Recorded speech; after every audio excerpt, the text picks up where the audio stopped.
Assalamualaikum warahmatullahi wabarakatuh. Saya Nur Cipa dengan NIM 1907030552. Saya mahasiswi program studi Biologi Fakultas Sains dan Teknologi Universitas Islam Negeri Araniri. Di sini saya akan meringkas tugas webinar dari Bapak Ilham Zulfahmi dengan MK Ekologi Perairan.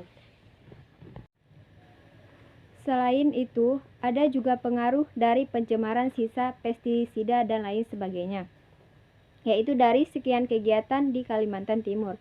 Itu dapat disimpulkan bahwa Sungai Mahakam itu adalah sungai perairan tawar. Dilihat dari luas, Sungai Mahakam itu adalah sungai konektivitas beberapa ekosistem yang ada di sekitarnya. Misalnya, mulai dari laut, muara sungai, kemudian rawa dan danau. Selanjutnya ada konservasi perairan umum yang dilindungi, yaitu ada Peraturan Daerah Kabupaten Kutai Barat Nomor 17 Tahun 2015 tentang kawasan perairan umum yang dilindungi. Kutai Barat itu sudah membuat media akar, tetapi masih belum ada opsi yang berjalan. Jadi Sungai Mahakam itu berfungsi sebagai produktivitas suatu ekosistem. Kalau ekosistem itu terganggu, maka sungai itu akan terganggu. Bapak telah menjelaskan apakah ekosistem Sungai Mahakam itu terganggu atau tidak. Jadi, beliau telah melakukan penelitian ikan di situ dengan jarak beberapa kilometer dari pantai. Nah, dari sekian puluh spesies ikan, beliau hanya mendapat 100 spesies ikan laut, yaitu semacam ikan Glomeris sp. Dan ada 1000 ikan yang dilarang ke sungai itu dan diedarkan itu ada 10, tapi nyatanya hanya 1 yang menunjukkan bahwa Sungai Mahakam itu mengalami pendekatan sehingga ekosistemnya terganggu. Selanjutnya ada objek wisata dan Sungai Mahakam, yaitu ada Sungai Jeram, Sungai Kumala, dan Sungai Kesultanan Kutai.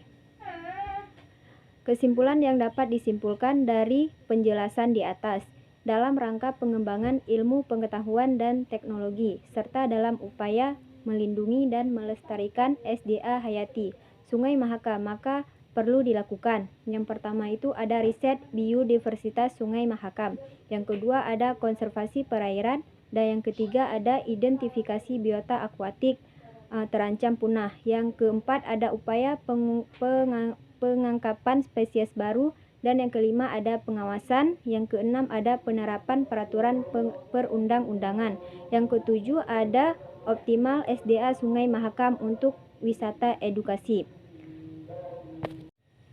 Penjelasan dari narasumber yang kedua, yaitu Profesor Fadjar Roharjo. Beliau menjelaskan materi tentang keanekaragaman ikan di daerah aliran Sungai Mahakam, yaitu tentang perikanan dan konservasi, yang menjelaskan tentang informasi keanekaragaman ikan dan pengelolaan perikanan sungai serta konservasi. Perikanan itu adalah suatu sistem yang terdiri atas biota akuatik, habitat akuatik, dan masyarakat pemanfaat. Selanjutnya ada Ibu Daniel Krebs. Beliau menjelaskan tentang konservasi ekowisata dan pemanfaatan berkelanjutan. Beliau juga menjelaskan tentang pengenalan singkat pesut Mahakam.